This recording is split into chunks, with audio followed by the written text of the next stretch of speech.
Hi అండి.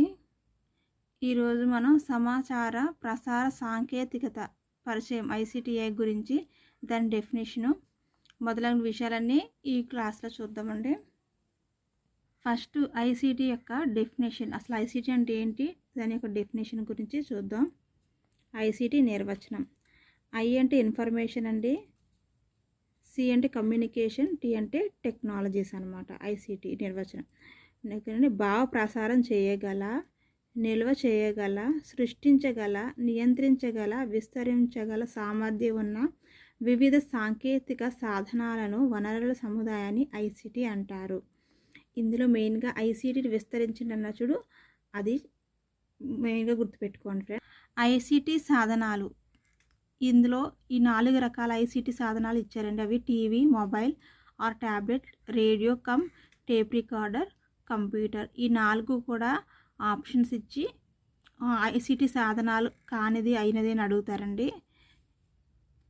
Next, వీటిలో మనం 2 రకాల ప్రసారాలను ప్రసారం చేయవచ్చు. అవి ప్రత్యక్ష ప్రసారం, ముందుగా రికార్డ్ చేయబడిన ప్రీ రికార్డెడ్ అనమాట. అయితే లైవ్ ప్రత్యక్ష ప్రసారాలకు సంబంధించిన ఎగ్జాంపుల్స్ ఇచ్చి వీటిలో ఏది ప్రత్యక్ష ప్రసారం, ఏది ముందుగా రికార్డ్ చేయబడిన విషయాలనేసి ఎగ్జాంపుల్స్ ఇచ్చి బిట్స్ అయితే అడిగారండి లాస్ట్ ఎట్లో.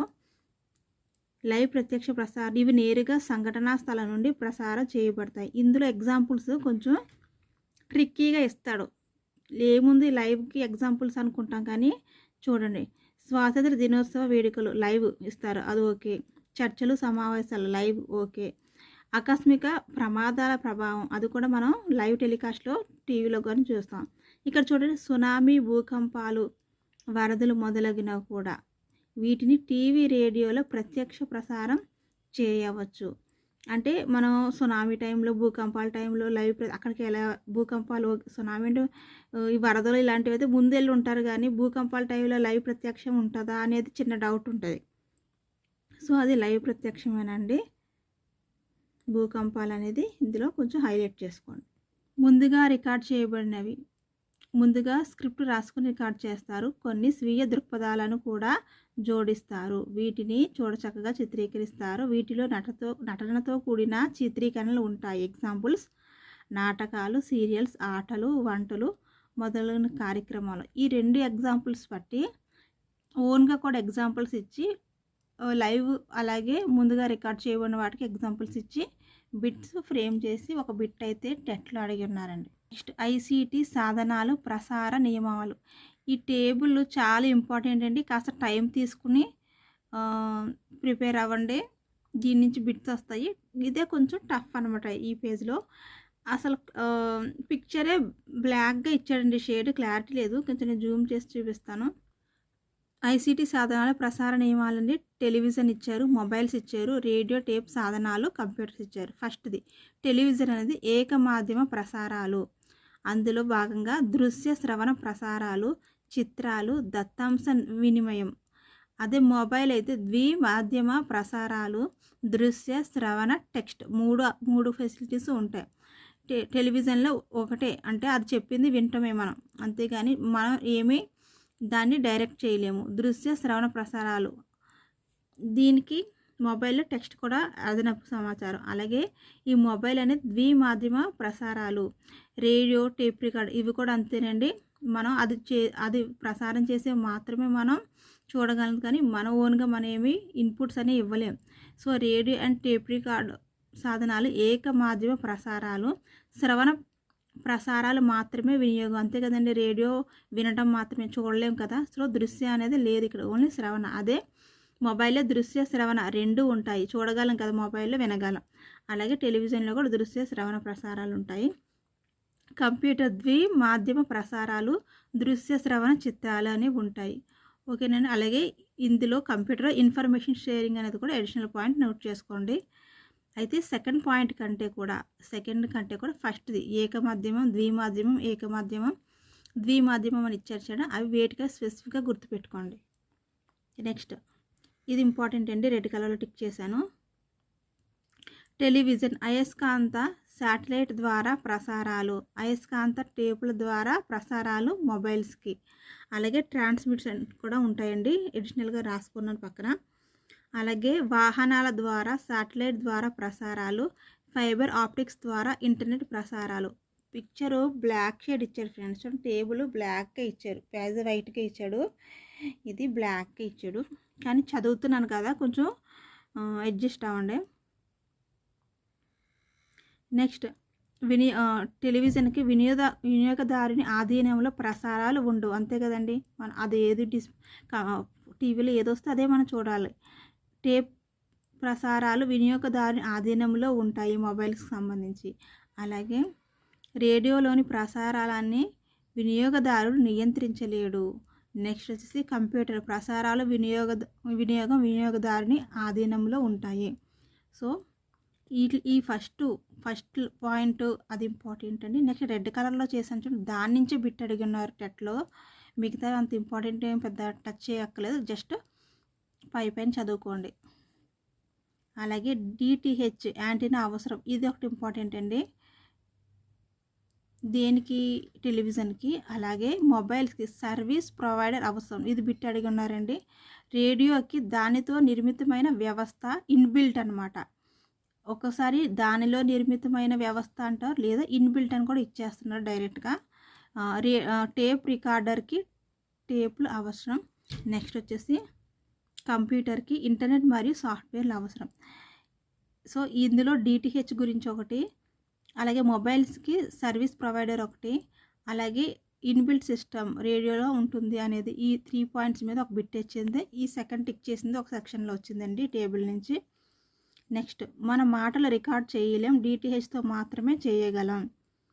అలాగే మొబైల్లో మన మాటలు రికార్డ్ చేయగలం. అలాగే టేప్ రికార్డర్ కంప్యూటర్లో మన మాటలు రికార్డ్ చేయగలం. ఇది అంత ఇంపార్టెంట్ పాయింట్ అయితే కాదు. ఈ మొత్తం టేబులర్ కాలంలో ఇది ఈ రెడ్ కలర్లో టిక్ పెట్టి ఇది అండ్ ఇది, అట్లాగే ఫస్ట్ది, ఇవి మాత్రం ఇంపార్టెంట్ అండి. దీని నుంచి కంపల్సరీ చాలా సెషన్స్లో బిట్స్ అడిగి ఉన్నారు. నిల్వ సామర్థ్యం అని కంప్యూటర్కి సంబంధించి computer hardware, software, internet, text, documents, spreadsheets, ప్రజెంటేషన్స్లో ఈ టేబుల్ అండి. ఈ టేబుల్ నుంచి ప్రతి సెషన్కి బిట్ ఉంటుంది. మీరు టెట్ పేపర్స్ ప్రీవియస్ చూసినప్పుడు బిట్ కంపల్సరీ వచ్చిందనమాట. మ్యాక్సిమం సెషన్స్లో వచ్చింది ఇది. చూడండి, నిల్వ సామర్థ్యం బైట్స్ రూపంలో కొలుస్తారు, కంప్యూటర్ యొక్క నిల్వ సామర్థ్యం బైట్స్ రూపంలో కొలుస్తారు అనేసి ఈ టేబుల్ నోట్ చేసుకోండి friends. 1 byte is equal to 8 bits. 1024 bytes is equal to 1 kilobytes. 1024 kilobytes is equal to 1 megabytes. 1024 megabytes is equal to 1 gigabyte. 1024 gigabytes is equal to 1 terabyte. ఇది కంప్యూటర్ అండి, ఐసిటీ కంప్యూటర్కి సంబంధించిన topic అన్నాను కదా, అదనమాట. ఇది మీరు TET previous papers ఉంటే కానీ చూడండి, ఈ టేబుల్ నుంచి ఎన్ని బిట్స్ వచ్చినాయో అట్లాగే ఈ టేబుల్ నుంచి కూడా ఒక బిట్ వెళ్తుంది. సో ఈ టేబుల్ అయితే మంచిగా ప్రిపేర్ అవ్వండి ఫ్రెండ్స్, ఒకసారి నోట్ చేసుకోండి. నెక్స్ట్ పేజ్లో ఇంపార్టెంట్ టాపిక్ అండి, ఇది కూడా కంప్యూటర్లోని వివిధ భాగాలు, వ్యవస్థలు అని ఇచ్చారు. మనం ఉపయోగించే కంప్యూటర్లో వివిధ భాగాలు ఉన్నాయి. అవి ఇన్పుట్ విభాగం, సెంట్రల్ ప్రాసెసింగ్ యూనిట్ సిపియు, అలాగే అవుట్పుట్ విభాగం చార్ట్ ఇచ్చారు. ఇది బాగా గమనించి సిపియు తర్వాత ఏముంటుంది, కంట్రోల్ విభాగం. సిపియులో ఉండేది అంటే control unit, ALU arithmetic and logical unit. ALU ఇందులో ఉంటుంది అని అనొచ్చు. ఏఎల్యుని డిఫైన్ చేయమంటారు. ఏఎల్యు అంటే ఏమంటే అర్థమెటిక్ లాజికల్ యూనిట్ అండి. అందులోనే మెమరీ విభాగం 3 ఉంటాయి అన్నమాట సిపియు తర్వాత. నెక్స్ట్ సెంట్రల్ ప్రాసెసింగ్ యూనిట్లో ఉండి ఏంటంటే ఈ 3 అండి, కంట్రోల్ విభాగం, ఏఎల్యు అండ్ మెమరీ విభాగం. నెక్స్ట్ వచ్చి సెకండరీ విభాగం, ఇన్పుట్ అవుట్పుట్. వీటిలో అన్నిట్లో కంటే ఈ మధ్యలో ఉన్న సెంట్రల్ ప్రాసెసింగ్ యూనిట్లో సిపియులో ఉండి ఏంటంటే ఈ 3 మెన్షన్ చేస్తాడు. సో ఈ 3 గుర్తుపెట్టుకోండి. సో ఇన్పుట్ పరికరాలను ఇచ్చారు కదండి, ఇన్పుట్ విభాగంలో ఏమేమి ఉంటాయి అనేది ఈ పరికరాలు చూడండి. అలాగే సెంట్రల్ ప్రాసెసింగ్ యూనిట్లో ఉండే భాగాలు, అలాగే అవుట్పుట్ పరికరాలు, అవుట్పుట్ యూనిట్లో ఉండే అవుట్పుట్ పరికరాలు, అలాగే సాఫ్ట్వేర్ టైప్స్. ఇది మోస్ట్ ఇంపార్టెంట్ టాపిక్, కొంచెం టఫ్ టాపిక్ కూడానండి. ఎందుకంటే చూడండి, ఇక్కడ ఇన్పుట్ పరికరాలు, అలాగే ఇక్కడ అవుట్పుట్ పరికరాలు, కొన్ని ఇచ్చారు కదా, ఈ 2 కోయిన్సైడ్ అయిపోతూ ఉంటాయి. వాటిలో ఉన్నవి వీటిలో ఉంటాయి లైట్ డిఫరెన్స్‌తో.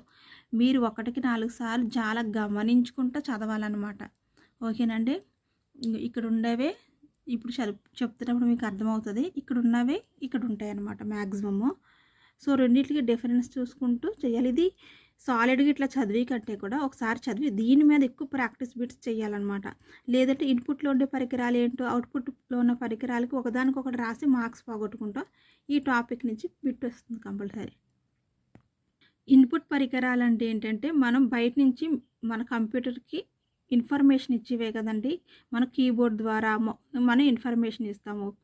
కీబోర్డ్తో కీస్ ద్వారా, అలాగే మౌస్ ద్వారా కూడా మనం క్లిక్ చేస్తూ ఇన్ఫర్మేషన్ ఇస్తాం. అట్లాగే స్కానర్ కూడా ఇన్పుట్ పరికరమే అండి. అలాగే లైట్ పెన్ అంట, జాయ్స్టిక్స్ అంట, నెక్స్ట్ గ్రాఫిక్ ప్యాడ్ అంట, ఆప్టిక్ మార్క్ రీడర్. ఓఎంఆర్ అంటే ఏంటని అడగవచ్చు. Optical mark reader. Next magnetic ink character recognition. MICR. What is definition of MICR అంటే ఏంటంటే డిఫైన్ MICR అంటే కనుక మ్యాగ్నెటిక్ ఇంక్ క్యారెక్టర్ రికగ్నిషన్ అనమాట. Next optical character recognition OCR. Next speech recognition system అండి. Next barcode reader, punch cards, next punch power tapes, next touch pad, touch screen, microphone, web camera, magnetic drums మొదలైనవి. So ఇవన్నీ బట్టి కొట్టాల్సిందండి. ఇవి ఉన్నాయా అంటే సిలబస్లో ఉంది. ఆల్రెడీ టెట్ పేపర్స్ మీరు ఒక్కసారి చూస్తే ఇవి ఇచ్చి ఉన్నారనమాట. ఇన్పుట్ పరికరాలు ఏంటి అంటే మనం రికగ్నైజ్ చేయాల్సి వస్తుంది. Next central processing unit. దాంట్లో ఇందాక చూపించాను కదండి, ఈ బాక్స్ అనమాట. సెంట్రల్ ప్రాసెసింగ్ యూనిట్లో ఏముంటాయి? 3 ఉన్నాయి. ఏమున్నాయి? Control unit, arithmetic and logical unit, memory unit. Computer పనితీరును నియంత్రించే విభాగం కంట్రోల్ యూనిట్. ఫ్రెండ్స్ ఇవే వచ్చినాయండి, అసలు ఇందులోంచి మిస్ అవ్వలేదు. మన కంప్యూటర్ బేసిక్స్ అన్నారు కదా, మ్యాక్సిమం పేపర్స్లో చాలా షిఫ్ట్స్ ఇచ్చారు కదా, ఇవి వచ్చినాయి. ఈ బుక్ కవర్ చేసింది అనమాట. తార్కిక పనులు, అంకగణిత ప్రక్రియలను చేయడానికి ఉపయోగపడే విభాగం ALU. Arithmetic and logical units దేనికోసం అంటే మ్యాథమెటిక్స్ ప్రక్రియలు చేయడానికి అనమాట. ఓకేనా, మ్యాథ్స్ చేయడానికి. లాజికల్ అనే పేరులోనే ఉంది కదా, సో మ్యాథ్స్ సంబంధించిన సమస్యల పరిష్కారం ALU. ఎడిషన్స్, సబ్ట్రాక్షన్స్, సమ్మేషన్స్ అట్లాంటివన్నీ అనమాట. సమాచారం నిల్వ చేయుటకు ఉపయోగపడే కంప్యూటర్ విభాగం మెమరీ యూనిట్. నెక్స్ట్ వచ్చేసి వీటితో పాటు అధిక సమాచారం నిల్వ చేయడానికి స్టోరేజ్ సెకండరీ యూనిట్ని ఉపయోగిస్తారు.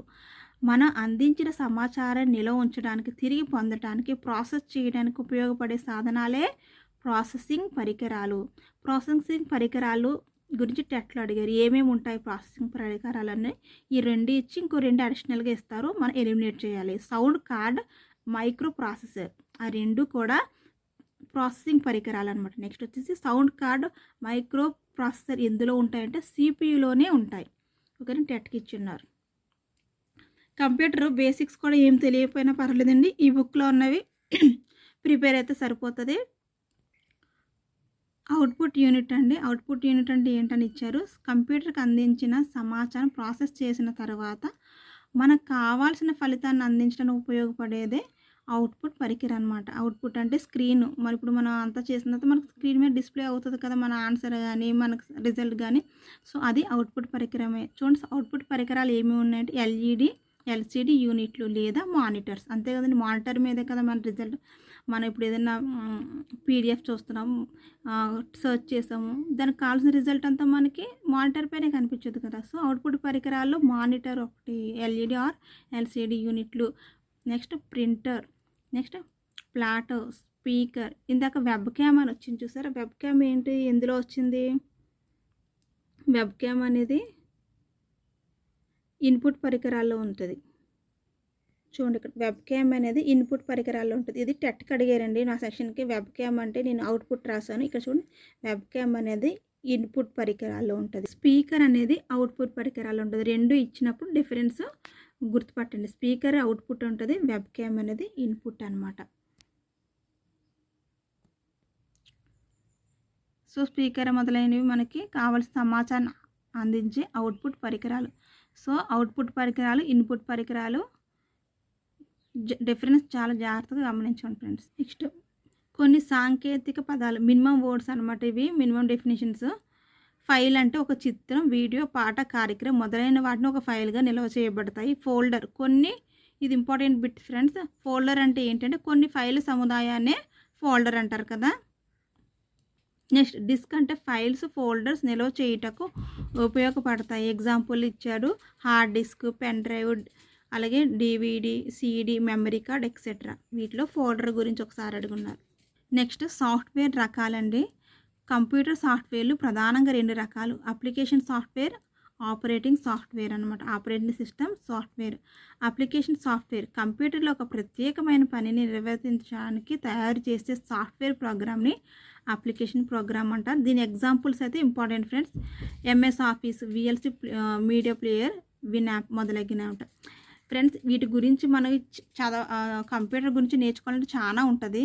కాకపోతే మనకి లిమిటెడ్ సిలబస్ ఉంది. ఆల్రెడీ డిఎడ్లో కూడా ఉంది ఇది.